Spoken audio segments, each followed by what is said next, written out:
Digital marketing నేర్చుకుని AI tools వాడుతూ డబ్బులు సంపాదించాలనుకుంటున్నారా? ఈ నెంబర్ కి కాల్ చేయండి. నమస్తే రమగారు. నమస్తే జయ.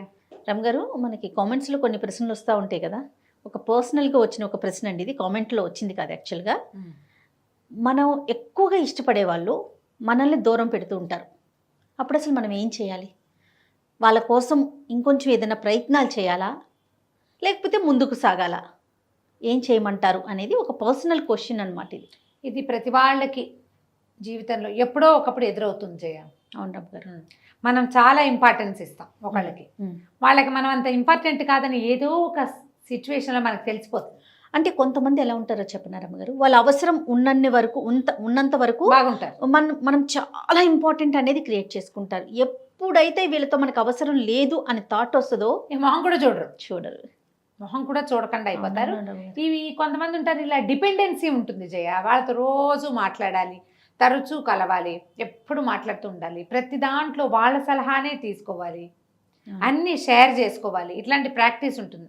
ఇది ఫ్రెండ్స్లో జనరల్గా, కో సిస్టర్స్, వదిన ఆడపడుచులు, తర్వాత అక్క చెల్లెళ్ళు, అన్న చెల్లెళ్ళు, అక్క తమ్ముళ్ళల్లో ఇది బాగా కనపడుతుంది. వాళ్ళు ఎంత ఎమోషనల్గా అటాచ్ అయిపోయి ఉంటారో వాళ్ళకి. అవును, ఇది ఊరికే జనరల్ కజిన్స్లో కూడా ఉంటుంది. ఒకళ్ళతోటి ఇప్పుడు 5-6 మనం 10 మంది ఉన్నాం, మనకు ఒకళ్ళతోటి చాలా క్లోజ్ రిలేషన్ ఉంటుంది. అవును అవును. వీళ్ళకి అంటే కొంతమంది జనరల్గా పీపుల్ ఏం చేస్తాము జయ, మనం మామూలుగా ఇప్పుడు మనం ఎవరితో మాట్లాడుతున్నామో వాళ్ళే మనకి ఇంపార్టెంట్ అనే భావంతో మనం మాట్లాడుతూ ఉంటాం. అంతే. ఈ సిచ్యువేషనల్లీ ఒక్కొక్కళ్ళు అటాచ్ అయిపోతారు, వదిలిపెట్టలేకపోతారు. ఇప్పుడు ఇది భార్యాభర్తల్లో అనుకో జయ, అమ్మో అది చాలా కష్టం. అవన్నీ డివోర్స్కి దారి తీస్తాయి. ఆ డివోర్సుల్లో కూడా ఆడవాళ్ళు డిప్రెషన్కి లోనయ్యి ఆ వదిలిపెట్టలేక వాళ్ళతో ఎమోషనల్ అటాచ్మెంట్ని కట్ చేసుకోలేక ఏడుస్తూ ఉంటారు. మగవాళ్ళు ఏడ్చేవాళ్ళు ఉన్నారు. మగవాళ్ళు కూడా వాళ్ళతో ఎమోషనల్ అటాచ్మెంట్ని వదిలిపెట్టుకోలేరు. వైఫే సర్వస్వం అనుకుంటారు. ఎన్ని గొడవలు వచ్చినా అమ్మాయితో కలిసి ఉండాల్సిందేను, అది లేకపోతే కుదరదు అనుకుంటారు. అవునండి. ఇది ఒక బాధ. అయితే ఈ జనరల్ మిగిలిన సంబంధాలు ఉన్నాయి చూడు, మిగిలిన అన్ని రకాల రిలేషన్స్లో వీళ్ళు హర్ట్ అయిపోతారు జయ. హర్ట్ అయిపోయి ప్రపంచాన్ని నమ్మలేకుండా అయిపోతారు. కొంతమంది ఎవరితోటైనా క్లోజ్ అయితే అమ్మో వీళ్ళు చేజారిపోతారేమో అనిపించేస్తుంది. అవును. ఆత్మనిర్భరత అనేది ఒక పాయింట్ ఒకటి ఉంటుంది. ఈ ఇమోషనల్ అటాచ్మెంట్ ఉండే వాళ్ళకి అసలు ఆ పాయింట్ అర్థం కాదు. మన మీద మనం డిపెండ్ అవ్వటం, దేవుడి మీద డిపెండ్ అవ్వటం. బంధాలని తెంచుకోక్కర్లేదు, కానీ వాళ్ళు వద్దు అన్నప్పుడు ఎందుకు వెంపర్లాడటం అనిపిస్తుంది. నా పర్సనల్గా కూడా నాకు కూడా అది అనిపిస్తుంది. ఇప్పుడు ఏం చేస్తాం మనం, వాళ్ళు చాలా విలువ ఇచ్చాం మనం వాళ్ళకి. ఒక సిచ్యువేషన్ మనం ఒక కజిన్స్లో చెప్పుకుందాం. వీళ్ళిద్దరూ ఎంతసేపు విషయాలు షేర్ చేసుకుంటారు. సడన్గా ఒక అమ్మాయికి తెలుస్తుంది తన విషయం ఎలాగో బయటకు వచ్చింది అని. ఎవరి ద్వారా వచ్చింది సోర్సు? తను ఎవరైతే క్లోజ్ అని భావిస్తున్నారో ఆ అమ్మాయి ద్వారానే వచ్చింది. అడగలేరు, ఊరుకోలేరు. అవును. క్రమంగా దాని మీద దృష్టి పెట్టేసరికి అర్థమవుతుంది తనలాగానే తన కజిన్కి ఇంకా చాలామంది క్లోజ్ ఉన్నారని. తనకు ఒకటే క్లోజు, ఈ క్లోజ్కి బోల్డన్ని క్లోజులు ఉన్నాయి. ఆ అమ్మాయి ఎక్కడో చోట ఫ్రీగా మాట్లాడుతుంది. అవును. ఆ మాటలు బయటికి 5-6 చోట్లకి తిరిగి నీకు అంత క్లోజ్ కాని వాళ్ళ దగ్గర నుంచి నీ దగ్గరకు వస్తుంది. నువ్వు హర్ట్ అయిపోతావు. ఇప్పుడు కొంతమందిని వదిలేస్తాం, ఫ్రెండ్స్ని గిన్స్ని వదిలేస్తాం. వీళ్ళతోటి మొహం చూపించకుండా ఉంటే సరిపోతుంది, మాట్లాడడం మానేస్తాం. నువ్వు ఈ రిలేషన్స్ని వదులుకోలేకపోతావు కదా. అంతే కదా, అప్పుడు ఇబ్బంది అవుతుంది. అందుకని ఎవరితోటైనా అలా ఒకళ్ళతోటే అటాచ్డ్గా ఉండటం తగ్గించుకోండి. ఒకవేళ మీరు అలా అటాచ్డ్గా ఉండి హర్ట్ అయితే నేను హర్ట్ అయ్యాను అని ఓపెన్గా చెప్పండి. ఒకసారి మీరు మాట్లాడేస్తే ఆ బరువు తగ్గిపోతుంది. తర్వాత ఏదో కొంచెం క్లోజ్నెస్ ఉంటుంది, ఎక్కువ ఉండదు. అయినా కూడా అవతల వాళ్ళు మీకు లొంగలేదనుకోండి, just leave it and move on. అంతే.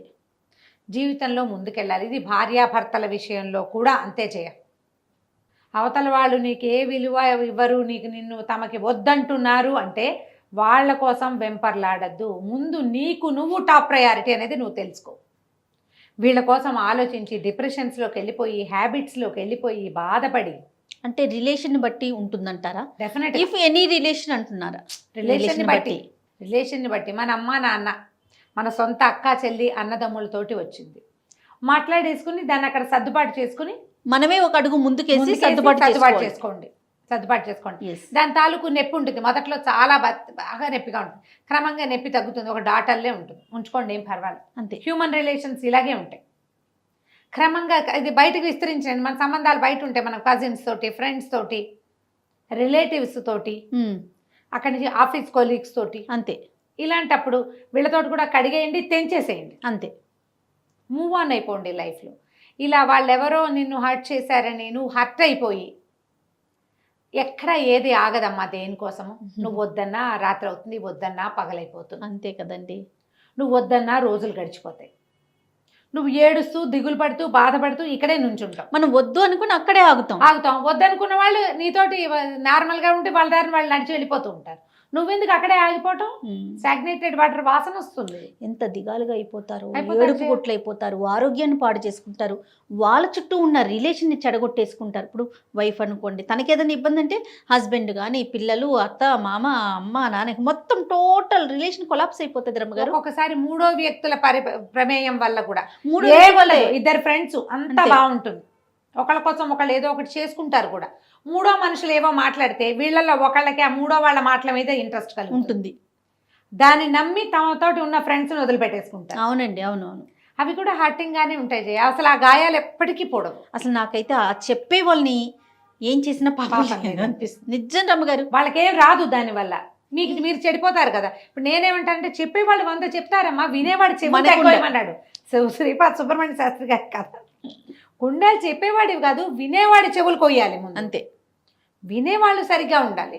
నువ్వు ఏదెలా ఉన్నా సరే, మా మధ్య ఒక రిలేషన్ ఉంది, మేము చాలా కాలం కొన్ని విషయాలు షేర్ చేసుకుంటూ వచ్చాం అని వెళ్ళిపో, నువ్వు మామూలుగా అంతే కదా, అప్పుడు ఏ బాధ ఉండదు. చెయ్యవే నువ్వు అట్లా మరే చెవులు నింపుకుంటావు. ఎందుకంటే నీ లోపల నీకే ఒక అసంతృప్తి అవతల వాళ్ళ పట్ల. ఇప్పుడు మూడో వాళ్ళని మొదటి వాళ్ళని అనకూడదు, మనమే కదా తప్పు. అంతే కదండి, మనమంటూ నోరు ఇప్పబట్టే కదా, ఇప్పబట్టే ఈ మాటలన్నీ వస్తాయి. మూవ్ ఆన్ అవ్వండమ్మా. జీవితంలో ఎవరికి విలువ ఇచ్చినా ఇవ్వకపోయినా ముందు మీకు మీరు విలువించుకోండి. అన్నిటికంటే అత్యంత మీ విలువైనది మీ జీవితం, మీ ఆరోగ్యం. ఇవి రెండూ బాగుంటాయి. మీరు కొత్త ప్రపంచంలోకి అమెరికా వెళ్ళి, ఆస్ట్రేలియా వెళ్ళి, ఆఫ్రికా వెళ్ళి, అంటార్కిటికా వెళ్ళి కూడా జన సంబంధాలు మనం విస్తరించుకోవచ్చు. ఇప్పుడు మనకి ఉండని వాళ్ళు ఎవరు? రక్త సంబంధిక బ్లడ్ రిలేషన్ ఒక్కటి ఉండదు తప్ప ప్రపంచంలో అందరూ అన్ని చోట్ల దొరుకుతారు. అంతే. కొత్త రిలేషన్ని డెవలప్ చేసుకోండి. ప్రపంచం అంతా రిలేషన్స్ మయం. ఎక్కడైనా ఒక దెబ్బ తగిలితే ఇక అక్కడే ఆగిపోకండి. ఇప్పుడు రాజయ్య, ఇప్పుడు మనకి ఎన్ని థెరపిస్టులకి వాళ్ళకి డిమాండ్ పెరిగిపోయిందండి. అవునండి. ఏవో ఇష్యూస్ ఉంటాయి, అవి సాల్వ్ చేసుకోరు, అనారోగ్యాల్లోకి వెళ్ళిపోతాయమ్మా. మీ మెంటల్ స్ట్రెస్ అంతా మీ మోకాళ్ళ మీద చుట్టూ కూడా బాగా తిరుగుతున్నారండి, మందులు వేసుకుంటున్నారు, తిరుగుతారు. పైకి శరీరానికి మందులు వేసుకుంటున్నారు, మనసుకు మందు వేయట్లేదు. నువ్వు రిపేర్ నువ్వు చేసుకోవాలి, అది చేసుకోవట్లా. డాక్టర్స్ మీద డిపెండ్ అవుతున్నారు, గోడు వెళ్ళబోసుకుంటారు. ఎవరైనా కనిపించారంటే చెప్పి చెప్పి చెప్పి చెప్తారు, మళ్ళీ మామూలు. మొన్న ఒక దేవాలయంలో మనసును మార్చుకోలేకపోతారు. దేవాలయంలో ఒక ఆవిడ కనబడ్డారు జయ. ఆవిడ ఎందుకు అడిగారు నాకు తెలియదు. నేను ఊరికే లోపలికి వెళ్ళి కార్ బయటే ఉంది, మా వాళ్ళు ఏదో షాపింగ్ చేస్తున్నారు, నేను సరిగ్గా ఎక్కడ అమీర్పేట దుర్గగుళ్ళో. ఓకే. నేను లోపలికి వెళ్ళా. ఒక 5-10 నేనేమి గబగబా చూసేసి ఒక 10 నిమిషాలు సంతోష్ మాత ముందు ఒక 5-10 నిమిషాలు కూర్చుని వచ్చేస్తా బయటికి. నేను మామూలుగా వెళ్ళినా అంతే, అంతకంటే ఎక్కువసేపు నేను ఉండను అసలు. ఆ కూర్చునేసరికల్లా ఆవిడెవరో పెద్ద ఆవిడే, నాకంటే కనీసం ఒక 3-4 సంవత్సరాలు పెద్దవారు అయి ఉంటారు. అమ్మ ఒక విషయం మాట్లాడాలి అని చెప్పి వాళ్ళ ఫ్యామిలీ ఇష్యూ గబగబా చెప్పేశారు నాకు. చాలా ఇబ్బందిగా ఉంది అని. నేనన్నా వదిలేయండి అమ్మా, వదిలేయమంటారు, వదిలేసేయండి. ఒక్కసారి వదిలిపెట్టేస్తే ప్రాణం హాయిగా ఉంటుంది. పోతే పోతుంది, అది వచ్చి ఏముంది. ఇప్పుడు మీకే 60 ఏళ్ళు వస్తున్నాయి, ఎందుకు దాన్ని ఏం చేసుకుంటారు? కష్టమా రమ్మగారు వదిలేయటం? చాలా కష్టం జయ, చాలా అత్యంత కష్టమైన విషయం వదిలేయటమే. సులువైన విషయం వదిలేయమని చెప్పడం. నేను ఈజీగా చెప్పా. ఎందుకు అడిగారో అమ్మ నాకు తెలీదు, గుళ్ళో కూర్చున్నాం, వదిలిపెట్టేసేయండి, మీరు ప్రశాంతంగా ఉంటారు, హాయిగా కృష్ణారామ అనుకోండి, వదిలేయండి. ఆవిడ 10 రోజులు ఆ ఫోన్ నెంబర్ తీసుకున్నారు. ఇట్లా నేను 5-6 కథలు విన్నా ఆ గుళ్ళో. సడన్గా చెప్పేస్తారు జయ, మొత్తం కథ అంతా చెప్పేస్తారు, ఇలా ఇలా ఇలా ఇలా ఉంది మా పరిస్థితి అని. ఆవిడ ఫోన్ నెంబర్ తీసుకున్నారు, ఫోన్ చేశారు నాకు. మీరు వదిలేయమని చెప్పిన తర్వాత ఇంటికి వెళ్ళి మా ఆయనకి మా అబ్బాయికి చెప్పానండి, అది రాకపోయినా మీకు వృద్ధి వస్తుంది అని చెప్పారు నాకు. నేను అలాగే చెప్పాను, అది కలిసి రాలేదు ఆస్తి, వదిలేయండి, మీ పుట్టింటి ఆస్తి వదిలిపెట్టండి, మీ అబ్బాయికి ఏదో మంచి ఉద్యోగం వస్తుంది, ఇంకా కొంచెం బెటర్మెంట్లోకి వెళ్తారమ్మా. ఎందుకు వెంపర్లాట అన్నయ్యతో పడుతూ తమ్ముడితో పడుతూ వాళ్ళు ఎవరు మిమ్మల్ని గుమ్మం తొక్కనివ్వరు, మీతో మాట్లాడరు డబ్బుల కోసం.